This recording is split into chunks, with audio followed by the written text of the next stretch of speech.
Et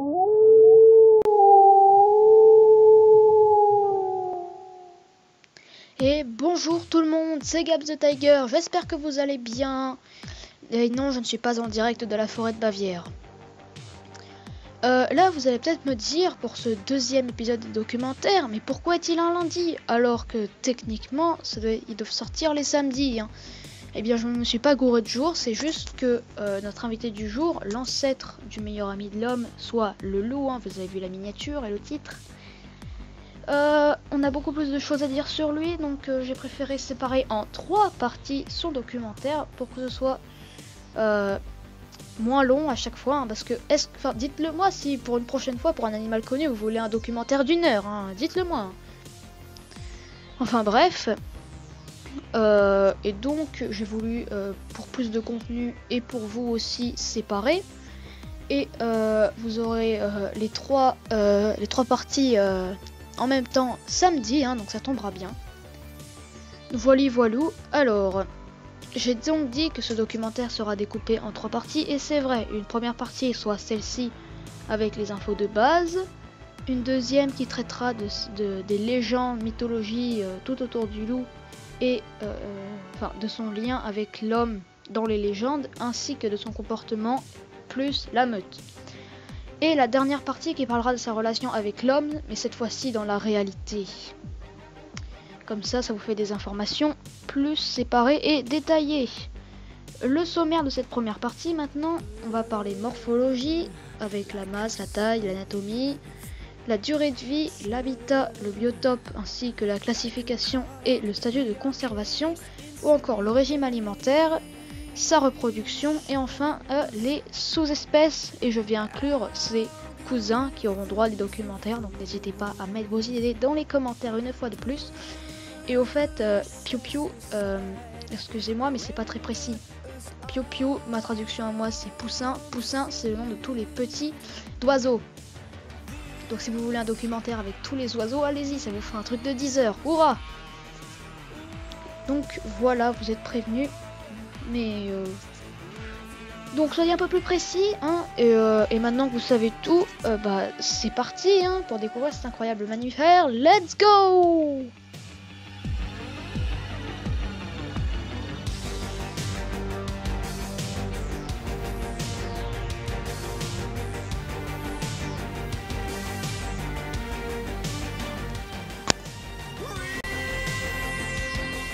Avant de commencer, je préviens que je vais me baser sur le loup gris, soit Canis lupus de son nom scientifique. Ce dernier, en fonction de là où il vit sur le globe, parce que lui il a une grosse répartition, il a eu droit à des noms différents. Ses autres noms sont loup des steppes, loup de Chine, loup eurasien, loup européen et loup des Carpates. Puisque c'est l'ancêtre du chien, c'est logiquement un canidé. Maintenant, niveau morphologie, parlons de sa taille, soit de sa longueur, qui n'est autre du museau à la queue d'1,25 m environ, mais ça peut aller jusqu'à 2 mètres, mâle comme femelle. En revanche, il y a une différence entre les sexes au niveau de la masse, 60 kg maximum pour le mâle, 50 seulement pour la femelle. Par ailleurs, niveau poids, ça varie en fonction également des lieux où vit l'animal. Dans un lieu désertique, certains font seulement 12 kg, alors que dans des zones froides, ils sont bien plus lourds. C'est dû à l'épaisseur de leur pelage et leur couche de graisse qui est plus ou moins grosse en fonction, évidemment, de leurs besoins. Ensuite, leur hauteur au garrot est environ de 60 à 85 cm. Ils ont une queue touffue qui mesure de 30 à 50 cm. Leur mâchoire est composée de 42 dents, donc 21 en haut, 21 en bas, dont les crocs peuvent mesurer jusqu'à 5 cm, c'est énorme. Et sa pression est 2 fois plus puissante que celle d'un gros chien. Elle est de 150 kg par cm², ce qui est un beau chiffre. C'est évidemment un quadrupède, avec 5 doigts à l'avant et 4 à l'arrière. Il est digitigrade. En effet, alors si vous voyez, là il y a les petits doigts, là où il y a les petites séparations avec leurs griffes qui ne sont pas rétractiles, pardon. Vous avez une petite définition. Ensuite, le long os qui part en arrière, en fait c'est ça son pied. Ensuite, quand on remonte, là on a le tibia, la partie qui remonte un peu. Et en fait c'est à l'intérieur. Alors nous on a notre bassin qu'ils ont leurs genoux à eux. Du coup ça fait que leur genou on peut pas le voir comme ça. Voilà pour la petite anecdote. Leur articulation est par ce fait bien meilleure que la nôtre. Cette articulation se trouve entre les phalanges, les parties de doigts et les métacarpes. Je vous montre ici là. Il a des coussinets à l'endroit où nous avons la paume de notre main. Il y a une définition qui leur donne isolation et adhérence sur un sol glissant, ainsi qu'une discrétion quand ils touchent le sol par exemple. Ils ont une vitesse constante de 20 km/h, mais ils peuvent avoir des pointes de vitesse à 60 km/h. Enfin, par heure si vous préférez. C'est plutôt balèze. Et en tout cas, petite aparté, je pense que vous connaissez l'expression à la queue leu, qui signifie en étant la file indienne. Et ben elle vient du loup. En ancien français, voire même en gaulois, loup se disait le. Et ils ont l'habitude de marcher les uns derrière les autres, ce qui fait que ça nous a créé l'expression. C'est plutôt classique, je vous laisse regarder. Ils ont un pelage qui varie du blanc jusqu'au noir en passant par le fauve et le gris en fonction des sous-espèces. Sa fourrure va également en fonction de 5 à 7 cm. Il perd cette épaisseur au printemps et la récupère en automne. En général, il est donc élancé avec une queue courte et des flancs assez creusés. Sa tête est triangulaire et surmontée d'oreilles droites et courtes. Ses yeux en forme d'amande sont souvent jaunes, dorés et composés d'un tissu appelé le tapetum lucidum. Voilou. Et bien sûr, évidemment, ce n'est pas fini. Ils vivent à l'état sauvage de 8 à 12 ans et en captivité 14 ans. Ça s'explique qu'ils attrapent moins facilement les maladies. Aussi, ils sont moins persécutés, on peut dire ça comme ça. En fonction du lieu et de l'époque, le loup a été classé entre LC, je sais ce que ça veut dire maintenant, c'est Low Cancer, et c'est en anglais quoi. Et VU, donc vulnérable, ça veut dire qu'il craignent un peu plus. Mais ça va sinon. Il appartient au règne animal, logique. C'est un vertébré, on a parlé des os. Il appartient aux mammifères, il a des poils et des mamelles. Et est aussi un carnivore. Pour finir, il est dans le genre Canis, donc les canidés de la famille des Canidae. Alors, sa tête et ses yeux lui donnent un champ de vision de 250 degrés, 180 pour nous. Et je prends ça en compte, dans le sens, on prend pas en compte la tête qui tourne, le cou qui tourne, juste comme ça avec les yeux. Ensuite, il peut vivre à peu près n'importe où, sauf dans le désert et la haute montagne. Le reste de son biotope, c'est l'Arctique, donc le froid, mais pas en altitude, les forêts et les régions de basse montagne, et la toundra. Là, je vous mets une image, plus de la def. Ce qui fait donc que son adaptabilité est assez impressionnante. Une meute, en plus, couvre un terrain de 200 km², c'est aussi gros. Et les loups se déplacent souvent pour avoir de nouveaux territoires. Ce sont des prédateurs qui se nourrissent, attention, vous êtes prêts, de mouflons, de chamois, de sangliers, de chevreuils, de cerfs. Ils peuvent également se contenter de lièvres, de rongeurs, d'oiseaux, d'insectes et de grenouilles. Ils peuvent même jouer le rôle de charognards, j'en mets une def. Voire au cas où, vraiment, dans les grandes périodes de disette, en gros, de famine, on peut dire presque, ils peuvent manger des champignons. Et malgré le fait que ce soit des carnivores, comme dit plus tôt, ils aiment des fruits comme les baies, les framboises, les myrtilles, les raisins, parce que ça leur apporte un peu de sucre. Lors de chasse, les loups s'en prennent aux jeunes spécimens en face, aux vieux ou aux malades, c'est plus simple. Lorsqu'ils partent en chasse en meute, ils ont une certaine stratégie. Et la meute est donc à voir dans la deuxième partie de ce documentaire. Alors, tout d'abord, ils sont à l'affût et le mâle dominant repère une proie. Puis il s'immobilise, la truffe pointée dans la direction de la cible, en gros c'est leur nez, avec les oreilles dressées. Les autres loups se redressent, ils lèvent la tête pour analyser l'odeur. Ils regardent, tous doivent garder le silence malgré l'excitation et la nervosité d'y aller. Ensuite, ils avancent petit à petit contre le vent pour pas qu'ils se fassent capter niveau odeur. Et donc ils s'approchent petit à petit de leur proie. Et enfin, le dominant donne attaque. Donc là, une course-poursuite, ça l'animal se fait complètement prendre, donc là c'est fini. Si ce plan n'est pas suivi, le fautif sera sévèrement puni. Après, malgré tout, le repas n'est pas servi chez nous tous les jours, hein, contrairement à nous, nous sommes de vrais flemmards. Heureusement, ils ont une capacité à pouvoir jeûner pendant plusieurs jours, mais après, ils ont quand même besoin d'une sacrée quantité de nourriture, hein, 8 kg de viande d'un coup, c'est pas mal. Après, souvent, quand ils ont une proie, ils n'hésitent pas à l'enterrer en gardant des restes, du coup, en cas de manque, hein, ce qui est un fait de viande. Quatrième point, l'avant-dernier, la reproduction. Ils n'ont pas de période de reproduction précise, ça varie en fonction du lieu. Seulement, le couple dominant peut s'accoupler dans une meute et à leur naissance, les petits vivent dans une tanière qui a été réutilisée d'une ancienne fois, on peut dire. Leur majorité sexuelle est à 22 mois. Malgré le fait que le couple dominant soit seul à se reproduire, les petits ont la bénédiction de toute la meute et naissent après 63 jours de gestation. Le loup est monogame, c'est-à-dire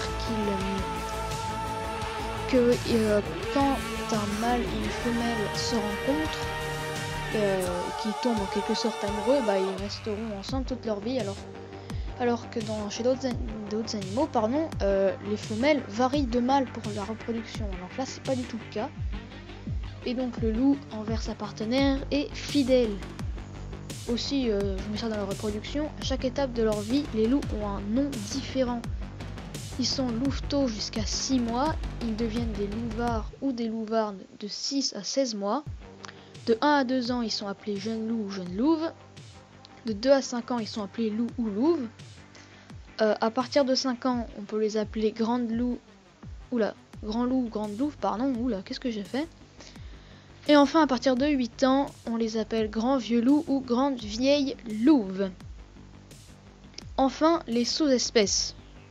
Sauf qu'avant, on va parler des cousins du loup qui auront évidemment droit à leur documentaire. D'ailleurs, n'hésitez pas à mettre dans les commentaires vos idées. Alors, parmi les cousins, il y a évidemment le chien et le chien domestique, Canis familiaris, le coyote, Canis latrans, le chacal, Canis mesomelas, qui est le chacal à chabra, qui est le plus courant, on va dire. Et enfin, le dingo! Oh ouais, ils ont vraiment osé appeler un animal comme ça, les scientifiques. Enfin bref, Canis dingo. Ils sont pas complètement débiles, ils font pas n'importe quoi, donc je sais pas pourquoi on les appelait comme ça, enfin bref. Ce sont donc tous des canidés. Maintenant, les vraies sous-espèces. On commence avec le loup gris commun, Canis lupus lupus. Il est LC à une hauteur au garrot de 55 à 75 cm, ils ont une longueur d'1,40 m, une masse pour le mâle de 30 à 50 kg, ils ont un pelage foncé, parfois ocre, gris, voire noir. Ils sont clairs au niveau du ventre, et leur habitat, comme le loup gris, varie énormément. En fait, pour les deux, c'est pratiquement toute la planète, enfin, en fonction de leur biotope, partout sur la planète. Donc partout où tu as de l'Arctique, partout où tu as des forêts, partout où tu as de la toundra, partout où ils peuvent vivre, hop, ils y sont. Voilà. Ensuite, le loup des steppes, un autre loup des steppes, passe le deuxième nom du loup gris, Canis lupus campestris, qui est en danger d'extinction, EN, donc faut faire gaffe à lui. Il est de petite taille, il vit dans les steppes asiatiques, il a une fourrure rase qui va du gris à l'ocre. Le loup de Mongolie ensuite, Canis lupus chanko. Il est cédé, c'est-à-dire que sa survie dépend de nous les humains. Ils vivent dans les forêts boréales, dans le désert de Gobi, à 65 cm au garrot, 1,40 m de longueur, 40 à 50 kg pour le mâle. Un pelage qui va du gris à l'ocre. Le loup de Sibérie, Canis lupus, attention vous êtes prêts, Albus Dumbledore, pardon, c'était trop fort. Ils sont cédés, ils vivent dans la taïga sibérienne, un autre type de biotope, je vous mets la def et une image. Ils ont une hauteur au garrot de 65 à 80 cm pour une longueur d'1,50 m, un poids de 40 à 60 kg pour le mâle. Certains de ces autres cousins, genre cousins dans la sous-espèce, vivent en Amérique du Nord. Ils ont un pelage très varié, donc pas besoin de tous les dire. Ensuite, le loup de la toundra, Canis lupus tundrarum, qui est également cédé. Il vit dans les grandes prairies du nord de la taïga, du Canada et de la Russie. Il a une grande taille, un pelage épais, long et blanc. Le loup de Mackenzie, Canis lupus mackenzie, ils sont cédés, encore une fois. Il vit dans les forêts de conifères du nord canadien et eurasien. Ils ont un pelage épais, gris clair, noir en forêt. Croc blanc, donc le fameux loup de l'histoire, est un loup de Mackenzie. Ensuite, le loup du Canada, Canis lupus lycaon. Pourquoi un lycaon alors que c'est un vrai animal? Je n'en sais rien, voilà. Ils sont cédés, ils vivent au Québec. Ils sont gris, noirs en forêt. Ensuite, le loup arctique, il est assez connu, Canis lupus arctos, il est lui aussi cédé malgré tout, au garrot 60 à 80 cm, 1,50 m de longueur, 40 à 55 kg pour le mâle, parfois 80 kg, en même temps au vu de l'endroit c'est pas étonnant. Ils vivent au pôle Nord, au Canada et au Groenland, donc des endroits un peu beaucoup froids, hein, on peut les comprendre. Ils ont une fourrure donc évidemment longue, épaisse, qui varie du gris au blanc, surtout le blanc. Ensuite, le loup du Mexique, Canis lupus bailei, qui est en CR, soit danger critique d'extinction. Aïe aïe aïe. Il vit aux États-Unis, au Mexique, et a pratiquement disparu à l'état sauvage. Ils sont très petits, de 1 à 1,30 m, hein, c'est pas grand chose. Une queue de 45 cm, 65 cm au garrot, 25 à 30 kg. Ils ont un pelage gris, brun et noir. L'avant-dernier, le loup rouge, Canis rufus, hein, et pas lupus, et c'est donc en entier Canis rufus, qui sont également en danger critique d'extinction. Peut-être ils sont éteints dans la nature, ils vivaient peut-être dans les plaines côtières des États-Unis au sud-est. C'est un intermédiaire entre le loup et le coyote, logique, les deux vivent là-bas. Ils ont un pelage couleur cannelle qui peut aller jusqu'à fauve, avec des traces grises et noires de temps en temps. Dans la même sous-espèce, il y a une autre sous-espèce, vraiment c'est très carré. Il y a le loup roux, Canis rufus gregorii, sûrement éteint, et le loup rouge, mais dans le sens de la sous-espèce, un peu comme le loup gris commun, qui est Canis rufus floridanus. Mince. C'est vraiment leur nom, je rigole pas, mais s'il vous plaît, soyez mature. Qui lui est éteint. Enfin, les loups des grandes plaines, les Canis lupus nubilus, excusez-moi, ils sont cédés à un peu de changement, hurrah. Ils sont proches du loup gris commun, et en fait, exactement comme le loup rouge, il a des sous-espèces dans les sous-espèces. On a droit, d'un taux de vivre en Amérique du Nord, mais on a droit au loup de Vancouver, Canis lupus crassodon, Canis lupus hudsonius, oula c'était galère, le loup d'Hudson, le loup des rocheuses septentrionales, Canis lupus iremotus, et enfin celui du Labrador, la péninsule, pas le chien, Canis lupus labradorius, qui sont quelques exemples, et leur pelage varie souvent de gris à noir. Alors, il y a des sous-espèces éteintes mais qui auront droit à la partie 3, conservation et tout ça, ça me paraît être une bonne idée. Et donc, après avoir fait les sous-espèces, il n'y a plus rien, donc c'est la fin de cette première partie de ce documentaire. J'espère qu'il vous a plu, qu'il vous a appris des choses, j'arrive plus à parler, un truc de dingue. Donc la partie suivante sera bien mercredi, soyez au rendez-vous, n'hésitez pas à commenter cette vidéo, à proposer vos idées. Sinon, donnez-vous votre avis quand même, partagez si vous-même vous l'avez aimé, la likez donc. Et enfin, de vous abonner si vous ne l'êtes pas déjà. Sur ce, c'est la fin de cette vidéo. Je vous laisse et moi, je vous dis ciao!